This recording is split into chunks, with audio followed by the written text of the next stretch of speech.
Hey, I think we're live.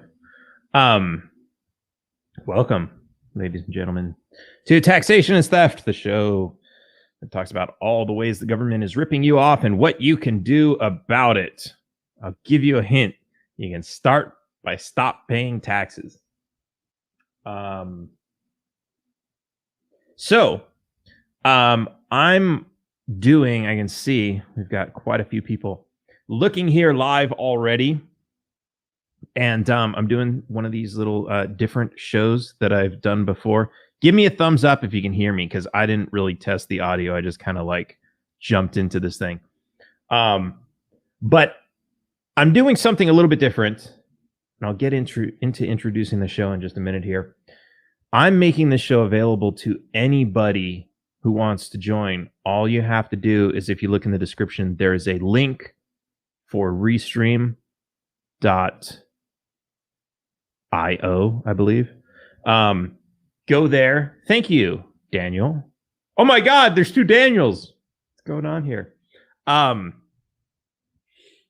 Yeah, so join. Anybody join with questions if you have questions for me, or if you want to give me a piece of your mind, tell me how wrong I am. Matthew, you want to tell me how communism will win, since you seem so sure of it? This could be a fun show. This could be really boring. I'm inviting anybody to come on and debate me face to face. You cowards, debate me. I'm Dan, Taxationist Theft Berman, former candidate for president of the United States. Excuse me. Currently in the race for governor of Texas. I am drinking on air today. So I was on the Drunk and Disorderly show last night, and I didn't have, like, the deal is you're supposed to drink on the show, and my house was dry because we technically haven't moved in yet. So I went and picked up some beer just so I'd have it on hand, and I decided, what the hell, I'll make up for last night today. Hey, Kevin, welcome. Kevin Hale is watching. Awesome. How fucking cool is that? I feel famous. Kevin Hale is watching. Not much to debate when taxation is so clearly voluntary and unethical. We could talk about that. It's interesting. So I just bought, hold on, let me show it to you.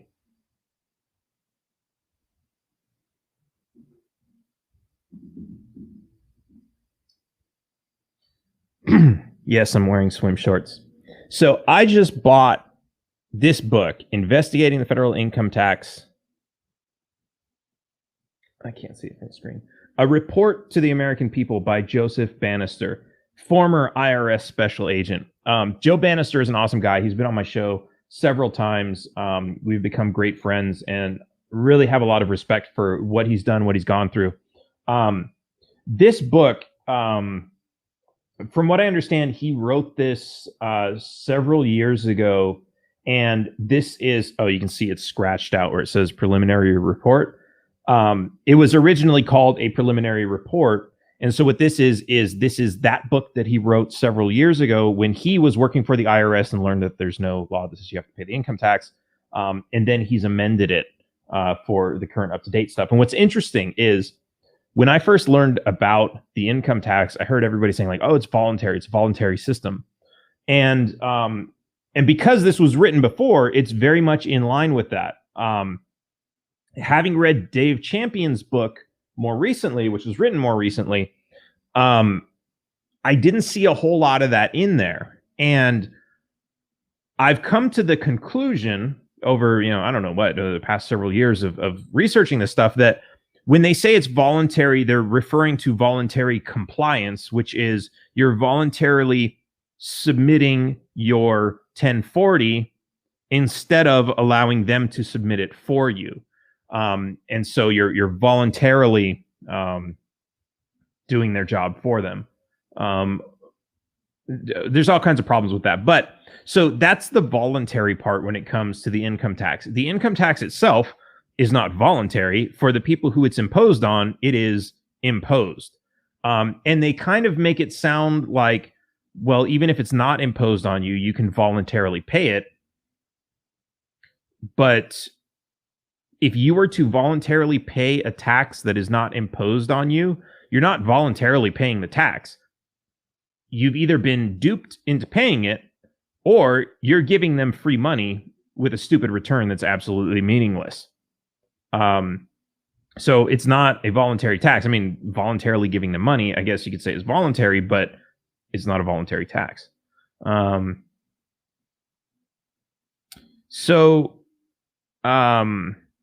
Joey, I just saw your question. How is taxation voluntary? I hopefully that just answered it. Now, a lot of people will say a sales tax is voluntary because you don't have to buy things, right? But the reality is sales tax is not voluntary because let's say you have a thing and I have a thing and we want to trade those things. Now, my thing could be money and your thing could be a car, or a computer, right? And the Supreme Court has ruled, I don't know how many times, that our property, we have absolute right to it. We have the right to contract it. We have the right to trade it. We have the right to decide what to do with it because it is, in fact, our property. Our money is our property. And so if I have property and you have property and we want to trade our property, we have the unalienable right to do so, and no right can be converted into a privilege and charged a tax thereto or thereof, whichever one that is. But what the government does is the government comes in between these two people making this voluntary exchange and says, well, hang on a second there, buddy. Where's my cut? And so, yes, you could decide not to buy that thing, but that doesn't mean that it's not voluntary to pay that tax. Because the reality is you could go kill yourself and you'd never have to pay any tax. But if the government came to you and said, well, you don't have to pay any taxes if you kill yourself, isn't that a violation of your rights? Don't you have a right to life, liberty, and the pursuit of happiness? An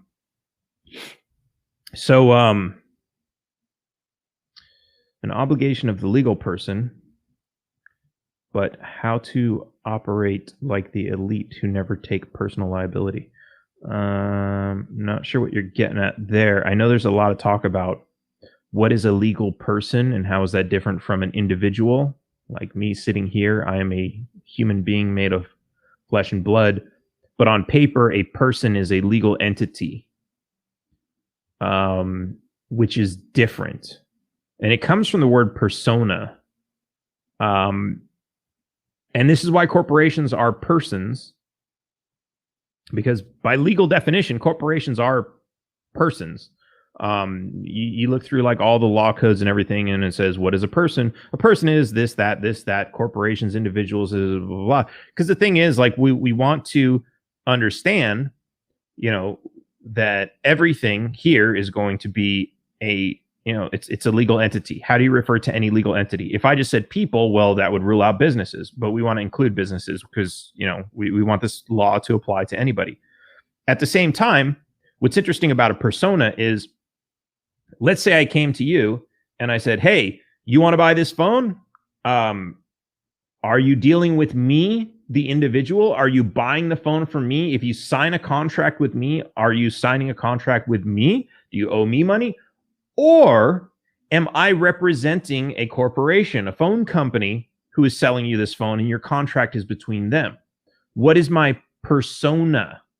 And this is where the word person, this is why the word person is used in terms of this. So if I'm acting on behalf of a corporation, you are making a contract with a person, a persona, which is this corporation. And there might be thousands of other people making the same contract with other individuals. And we have this thing. There's a lot. You could go into conspiracy theories about, when you walk into a courtroom, they're going to treat you as a corporation unless you object. And there actually is a lot of truth to that. I think it's got a lot more to do with jurisdiction than being treated like a corporation. But yeah, there's a lot of bullshit attached to all that stuff. I don't buy the whole, your name in capital letters makes you a corporation thing, but who knows? So guys, again, this is totally open to the public. There's a link in the description, and if you click on that, it will take you to Restream. It will ask for access to your camera and your microphone, and you can join this conversation. You should be able to share your screen. We had that once. Young gentleman shared his screen and showed me a spreadsheet of some interesting plan that he had to pay off the national debt. That turned into an interesting conversation. So anything you got, you are welcome to join. If you want to ask a question live on the air, you can do it. If you want to give me a piece of your mind and tell me how I'm wrong, you're welcome to. We can get into a discussion. As you've seen before, even though I call you a coward when I invite you to debate me, we actually have some pleasant conversations. In one of the older dictionaries, human means monster. That's interesting. Okay, so I'm going to go to this. I'm going to go to this dictionary, which I really like. It's called etymonline.com. ETYM online, and that's short. It's not really short, but it's short for etymology online. Actually, let me see if I can I share my screen? Share my screen.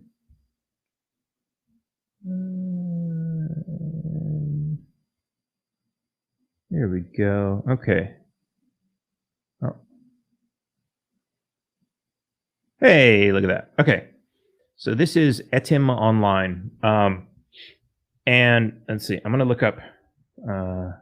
Wait. You say? Human means monster. So what I really like about this dictionary is it doesn't like to say this is what a word means, but it does try to give you the history. And I've even seen it where it has contradicting histories, and it says like, yeah, some people think it's from this, some people think it's from that. Human, from Old French humane, adjective for of or belonging to man. From Latin humanus, of man, human, also humane, philanthropic, kind, gentle, polite. That's interesting. Let's see, because we know that this word, like, is kind of used in many different ways. It's refined, civilized. This is in part from pi, gomon, literally earthling or earthly being, as opposed to of the gods. But there is no settled explanation of the sound changes involved. So there, it's saying, it's basically saying this is a theory that somebody has, that it comes from this. I don't even know how you would pronounce that. Compare Hebrew Adam, man, from Adamah, ground. I don't see anything about monster in here, but it's possible. Human interests, human rights, human beings, human relations, human resources. 1907, human resources. You are a resource for the almighty corporation.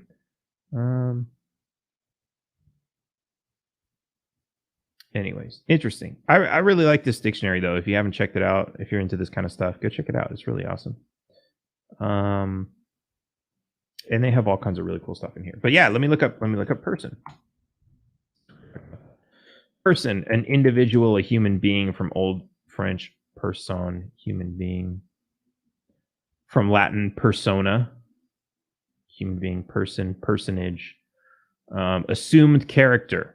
And that's really kind of what we assume, or what we associate with a persona is an assumed character, right?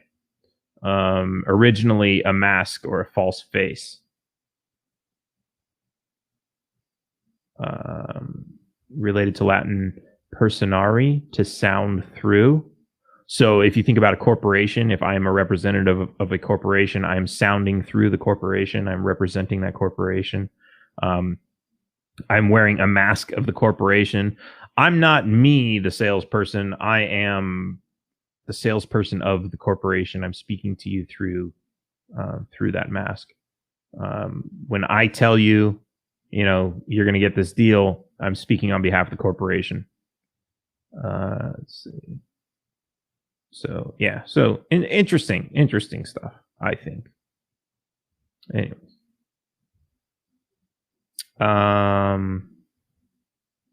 Oh, Black's Law. That's an interesting one. Oh, Corinthia's there. Hey, Corinthia.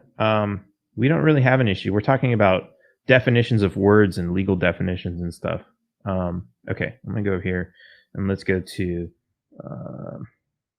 legal. I totally just like. Okay, so there's a couple of them here. This is the one I usually go to. It's not Black's Law Dictionary, but I think it is somehow related to it. It seems to be a pretty legit legal resource. Okay, so legal term, I'm going to put in person.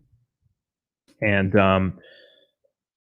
this is what I hate. They give you like all kinds of these related words. So here's person. Person, a human being, a corporation treated as having the rights and obligations of a person. Counties and cities can be treated as a person in the same manner as a corporation. Of course, cities often are corporations. They're incorporated cities. However, corporations, counties, and cities cannot have the emotions of humans as malice, and therefore are not and therefore not liable for punitive damages unless there's a statute authorizing the award of punitive damages. That's interesting.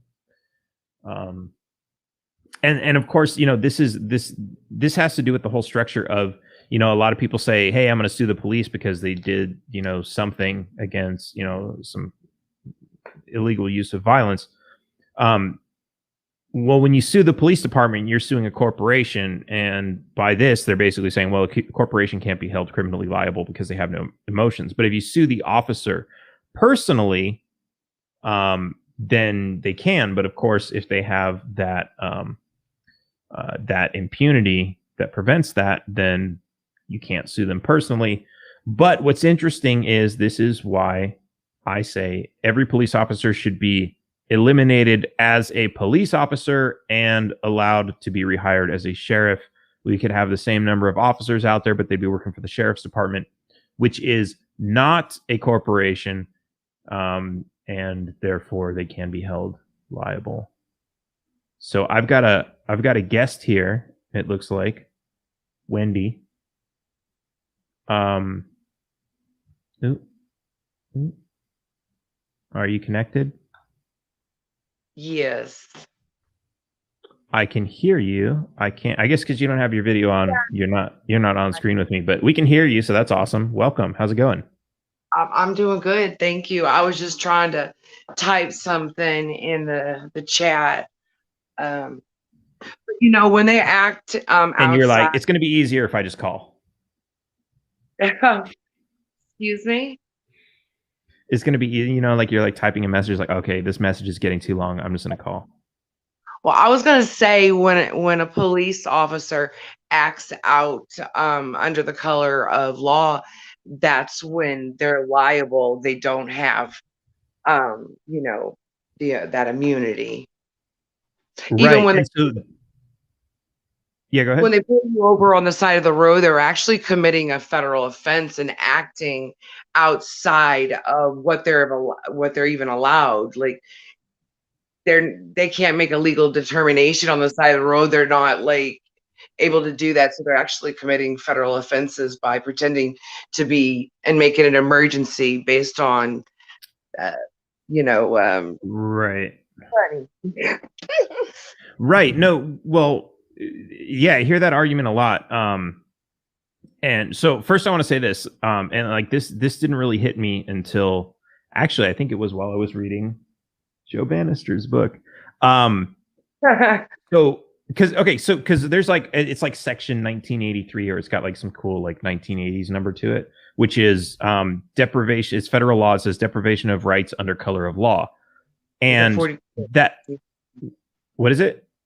I think it's 42 USC or 18 or 42 USC deprivation 241. 42 US 4281. Yeah, or 18. Yeah. 240. Like, yeah. Like 2 or more. Yeah.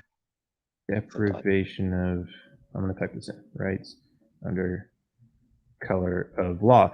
And like, I didn't really understand what that meant. Here, 18 USC 242. There, yeah. Yeah, no, the other one, the other one I'm thinking of was like not human rights, civil rights, something. But anyways, so color of law, like I was like, okay, color of law, that means like when the government does it, right? And like I didn't understand what this means. Like, what does color of law mean?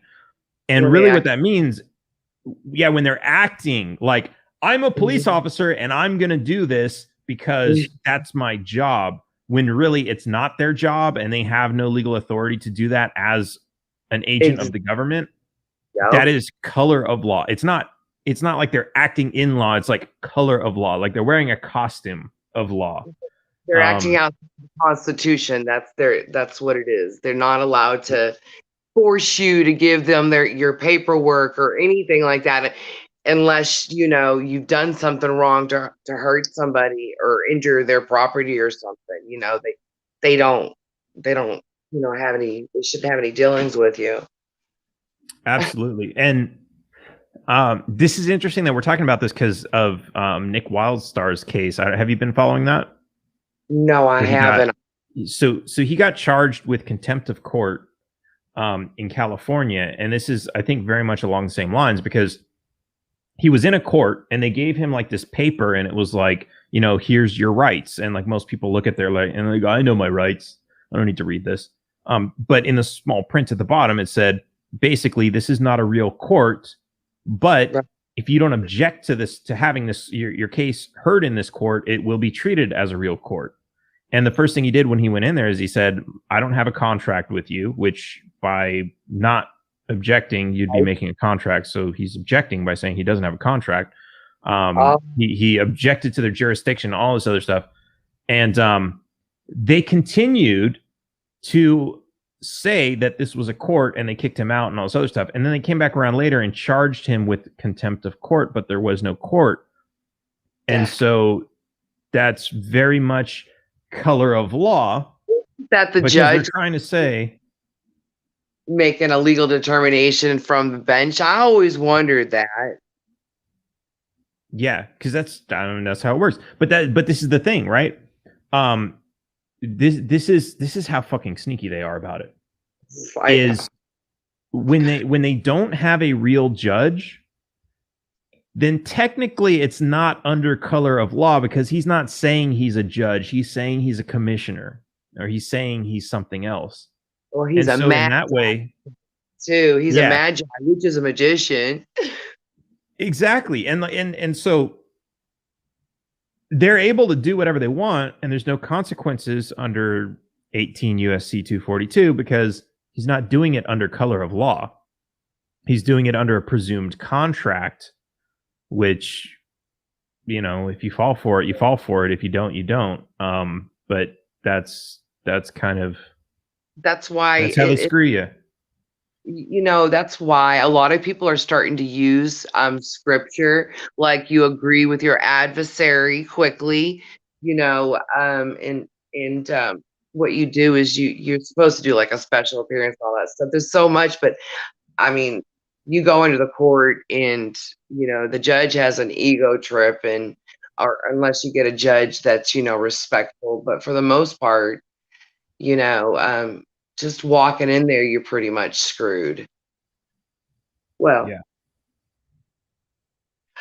I actually have a Black's Law dictionary. It has the definition of what you said about the court. It's called a kangaroo court. They literally have it in the nice. Yeah. Yeah, it's funny. Like, people hear that and they think it's like, oh, you're just insulting the court because you don't like what their judgment was. But it's like, no, it's actually a bullshit court. Like, it has no real legal authority unless you agree to their contract. And they have very, very manipulative ways to make you agree to that contract. And so in California, I tried this many times. And at one point, to agree to the contract, they actually passed around a form and made you sign it. And I just passed it to the next person and I didn't sign it. And it was, a traffic court. And so I went in there and, we had a discussion about my ticket. But in the back of my head, I was like, this is just a discussion as two individuals, because although he may think that I agreed and signed that contract, I did not. So there's no, and what actually ended up happening with that ticket was, of course I lost. He's like, you're guilty. And I'm like, okay, whatever, dude. And I left and I never paid it. And when they sent me letters, stuff, the bid bonds, the surety and all that stuff. I didn't do anything. I just, because this was what the prosecutor's doing is using this CFR codes, which is it's a bid bond, a hearing bond, and something else. So they're operating a system like they have it's called a CRIS. You could literally look up that acronym. It's the Court Registry Information System or Investment System. What state is this? Huh? What state is this? What state? Yeah, because every state's a little bit different. Right. They got the SAM and I think Tennessee has the SAM and another, but which state is the CRIS you were talking about? I don't think it's necessarily a state, but just what states accept and want that system. I don't think it's in a particular state. They do have like a lot of people don't understand this too. All the states are different. We make our own laws. No, the federal government bribes your government to comply with the National Highway and Traffic Safety Administration's mandates and blah, blah, blah, blah, blah. And that's why you have the same driving laws practically in every state. So each state is a little bit different in how they operate. California, you won't even see a prosecutor for traffic tickets. And they have like an imaginary jurisdiction called administrative, which some people call admiral. Texas, for like the most minor infraction in Texas, you're talking to the prosecutor. So at least they try to make their system appear a little bit more legitimate. They won't offer you a public defender for those minor traffic crimes, even though they're required to by the Constitution. If it's supposedly a real court and trial and everything, but so it's interesting. Pulled over one time by a state cop going to and from Kentucky to Tennessee, and I went and argued with the prosecutor. And they actually got everybody out of the court. But I didn't know what I was doing, but I knew a lot, but I didn't know enough to get myself out of it. But I made him nervous enough to where he yelled at me and the judge had to get on to him, so. Nice. Yeah. That's awesome. Because like a lot of these guys know what they're doing and that's why they're there. But it's really difficult because when I was learning this stuff, I don't know how many times I went to court and I tried to use all these arguments and they know it and they know it well. We're supposed to agree. That's the whole thing. And then take care of it after. But yeah. Right. Well, but the thing is they know all the ins and outs and they'll test you. And this is why I don't recommend this for everybody, because if you say the wrong thing, you're going to get screwed real bad. And they will test you and they know exactly how to test you because they know what their system is. They know how it works. Right.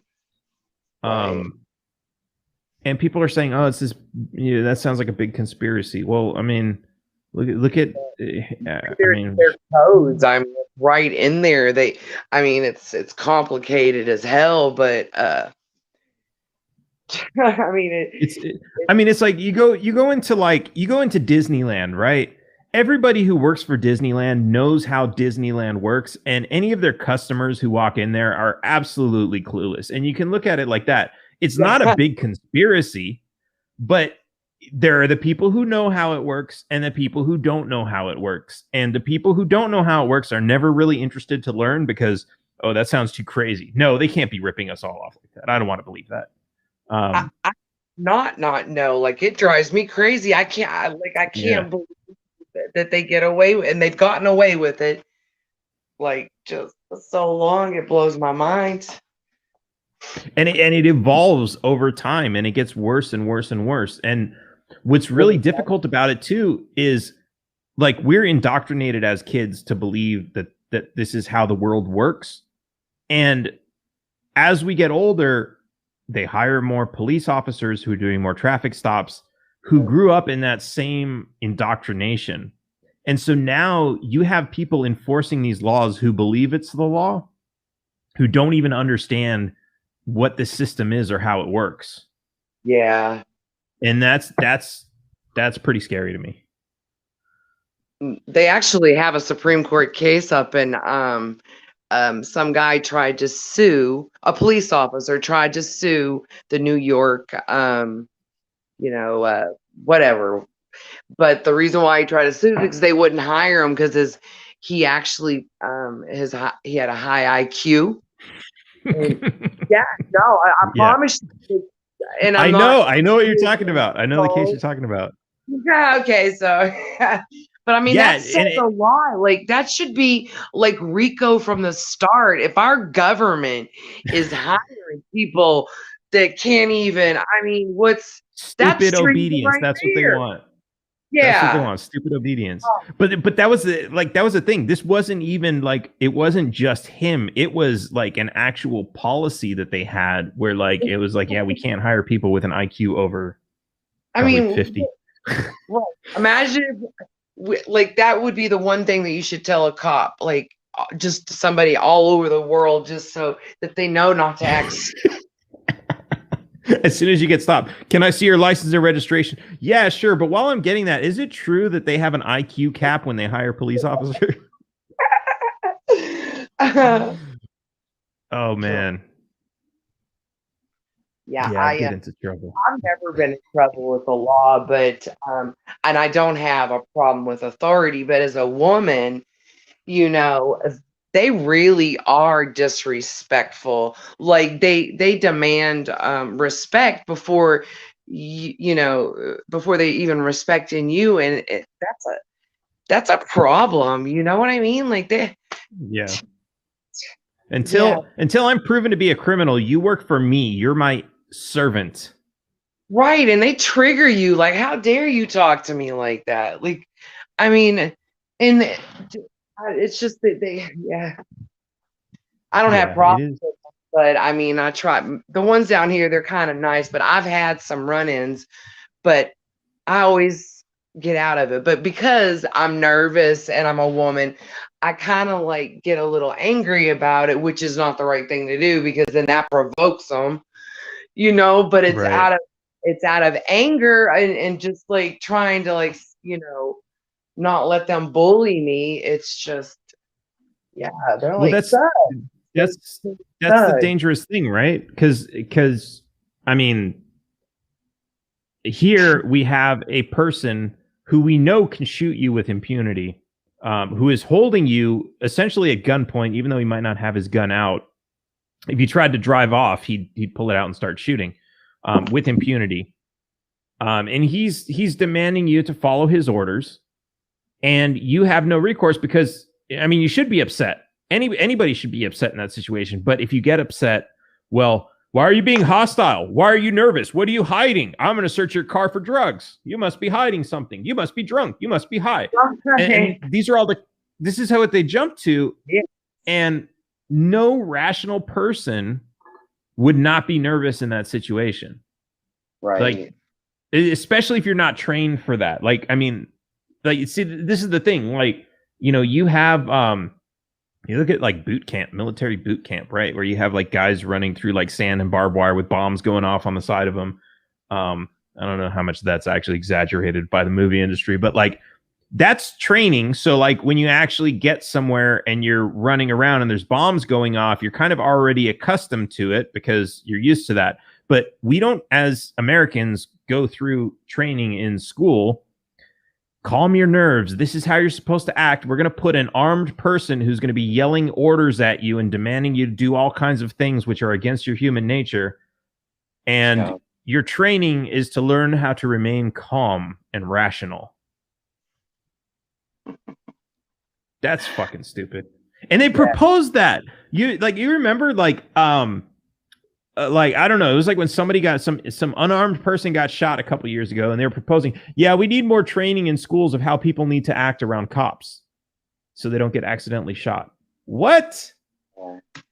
Yeah, that was a proposal, and it's like, no, you need to treat your cops not to accidentally shoot people. Right. That's Nazi stuff. I mean, probably shouldn't say that, but it's so I mean, I don't see anything wrong with using Nazis as an example. I mean, I know. I don't know why people do. But I know there's like the cancel culture that's like, oh, you call them Nazis. But it's like, meanwhile, those are the same people who are running around saying Trump's a Nazi. And it's like, calling someone a Nazi is okay as long as you're not calling somebody a Nazi who I like. I get called a Nazi. It's just generally how it goes. It's fucking insane. It's bullshit. But it's irrational fear mongering is what it is, right? Yes. Like as soon as you call someone a Nazi, somebody responds like, "Oh my God, they've discovered that this plan that I have has parallels with tyranny, especially of the German nature, and I must protect it at all costs." And since there is no rational response to say that this is not tyrannical and this is not anything like Nazis, I just have to say, "Oh, you compared it to a Nazi. That's hate speech. We're gonna block you." It's an irrational response to a rational. I mean, I get it. Some people, it's the same way they say like, "Oh, you're a racist." Like, "Yeah, you're a Nazi." Like, some people use it way out of proportion, but there is actually value in using the Nazi argument to compare something to Nazism the same way we compare things to socialism and Marxism and whatever else. Right, because a Nazi, they did what they were told, whether or not it was right or wrong. You know what I mean? That's more or less what kind of the cops we have. You meet a quota, or you're shit. Oh, so I wanted to tell you, I didn't know if you knew this or not, but there's those performance bonds. Have you ever looked at that? Doing the tax. No? No. It's CFR, 48 CFR, but these 3 bonds is what they use. It's standard form 25A. I don't know how to do it. It's a complicated study, but this is what the prosecutors are doing. They're filling these out. They're representing you and pretending to be you. I've actually freaked an attorney out here recently. I signed something and after my name I put authorized, which was AR representative, and he actually made me come back and he wrote out a whole new contract because he didn't want me to sign it. And honestly, I wish I would have just been like, that's the way I sign it, and not changed it. But right. He was taking advantage, the fact that my dad just died. So, they're just. No, I mean, and it's interesting the language that they use. Like, you have to do this, or this isn't acceptable. You have to do this instead. And this is kind of the test, right? Because if we know better and we can say, no, that's bullshit, that's what you got, sorry, if you don't like it, fucking arrest me, I know you can't, call their bluff, then they're not going to do anything. But when they say, oh no, that's not a good signature, you have to re-sign it, or you have to sign this whole contract, if you don't know enough to say, just say no, then you're going to fall for that shit. And what's really interesting is it happens at the lowest levels. Like, I had a traffic ticket. I went to the clerk, and the deal was in California is you go to the clerk, you tell them you want to plead guilty or not guilty. Either way, you pay them, and if you pled not guilty, they schedule you to come back to go and actually, like, argue with the judge. But I said, I don't want to give you my money because how do I know I'm going to get it back if I win? And like, well, if you win, you're going to get it back. And I'm like, okay, but that's bullshit because I know you're never going to say I won anyway. So I'm just not, I don't want to give you any money. And they're like, well, you can't do that. We can't move forward with this process until you give us money. And I was like, well, I don't have any money to give you, so I'm not going to give you any money. And they said, oh, well, if you don't have any money, then what you can do is you can go talk to the judge. And she was insisting the only way for this process to move forward is if I gave her money. And when I said I don't want to give it to her, she said, you have to give it to me. Yeah. But when I said I don't have any money, she said, okay, well, you can go talk to the judge instead. So there is another way. And I ended up getting all the way to my trial without giving them a penny. Wow. And it's like, but they won't tell you that because their job is to collect the money. Well, and they won't tell you that either. I know there's that case, and it's at the top of my head, but I can't think of it right now. But once the government collects any form of money from us, they're no longer our government. I'll have to think of that. But they're not supposed. It'd be a bribery. They're getting paid some other way. You know what I mean? Like, they're not reporting the money that we give them. They're using the Social Security number. They're hitting the Treasury. I actually read the indenture for my the indenture plan or whatever they have over here in this little Hawkins County. They operate out of the Treasury and stuff, like millions of dollars, billions. This little tiny town over here in Tennessee. They're Yeah, I mean, you're right, because it's well, I mean, depending on how they do it, you have a contract. And I mean, even like that's what it is, right? Like a contract starts with compensation. You're giving them money in order to do something, right? And like even when you look at like bail, right? What is bail? Well, you're arrested and you're going through the real criminal process, right? The constitutional criminal process.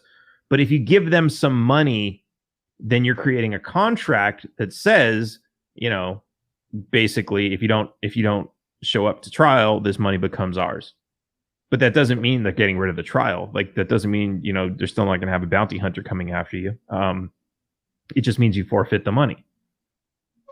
It's all contracts. And what's interesting about that traffic ticket thing is they actually refer to it as bail. Again, California. They refer to the money that you pay them in advance for the trial that they know you're going to lose.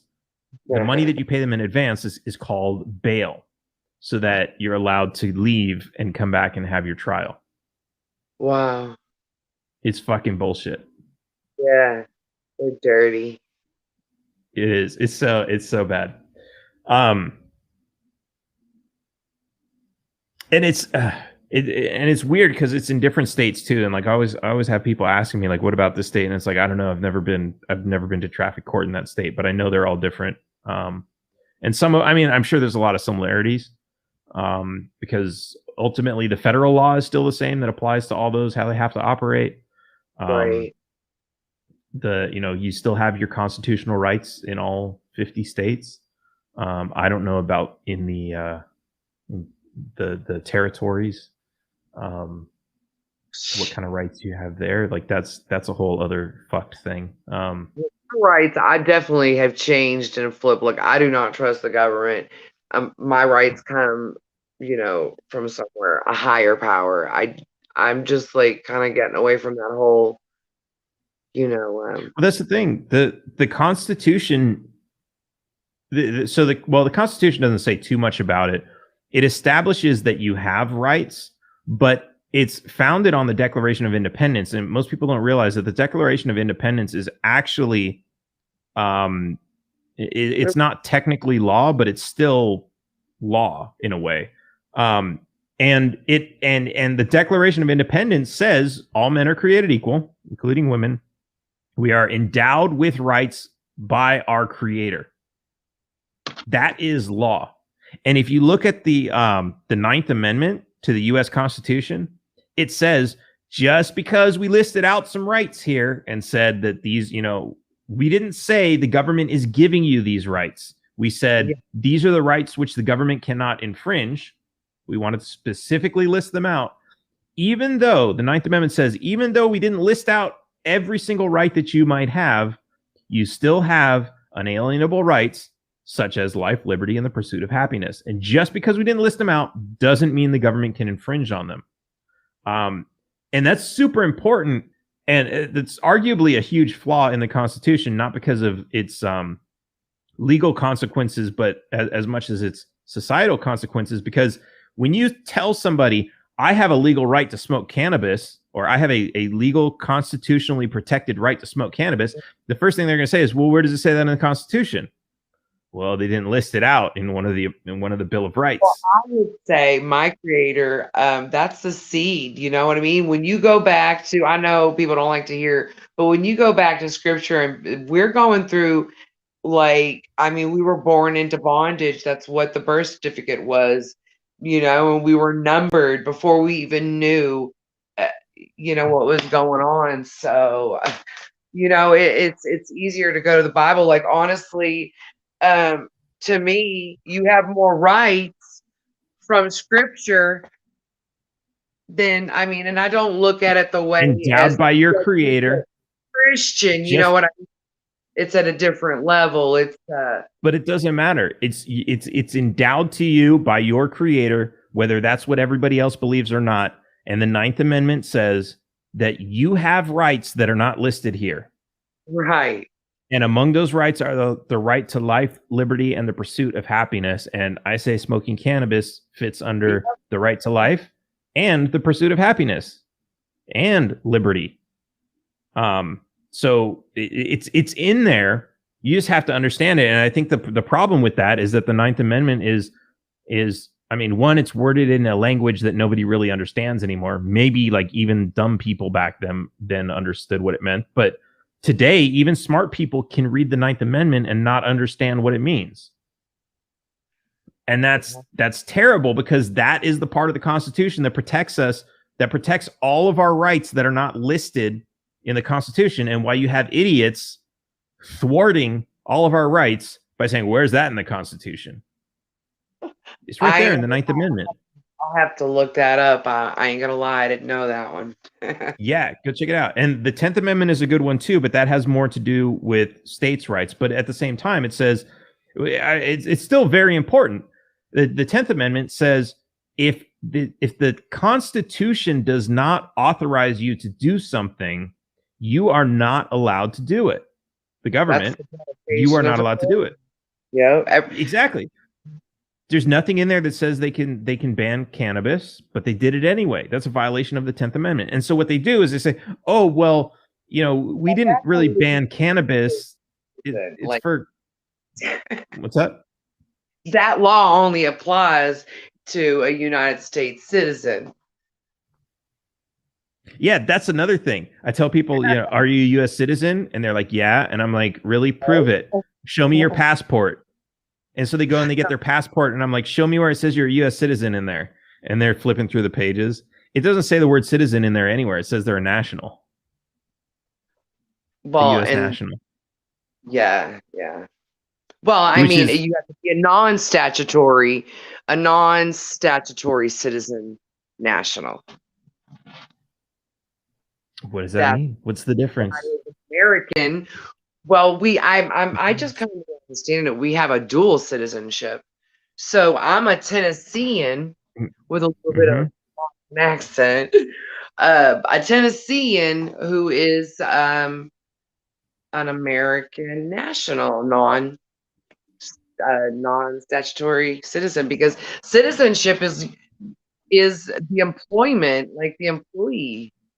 That's you know what I mean? That's what we're employees of the United States government. We are the people. We don't even know who we are, really.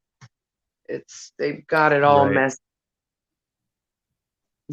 And what's interesting too is, I don't know if this is related, but you need a passport to fly in and out of the country, But until recently, actually, no, I think even now you still don't need one. I think you did for a while, but you don't need a passport to walk across the border. You just need a driver's license, because a driver's license establishes that you're a resident or a citizen of a state, whereas a passport establishes that you're a national of the federal government.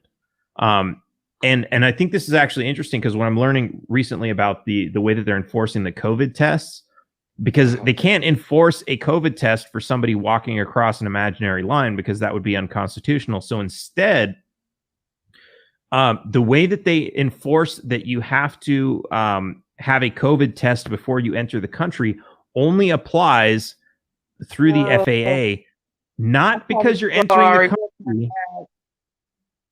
What's that? It applies not because you're entering the country, but because you're on a plane, which is regulated by the FAA.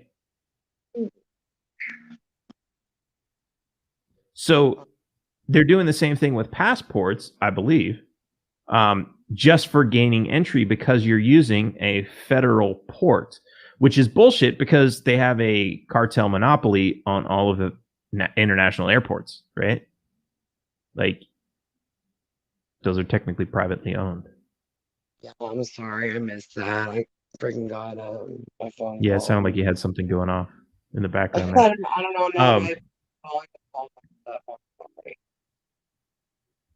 Now let's see.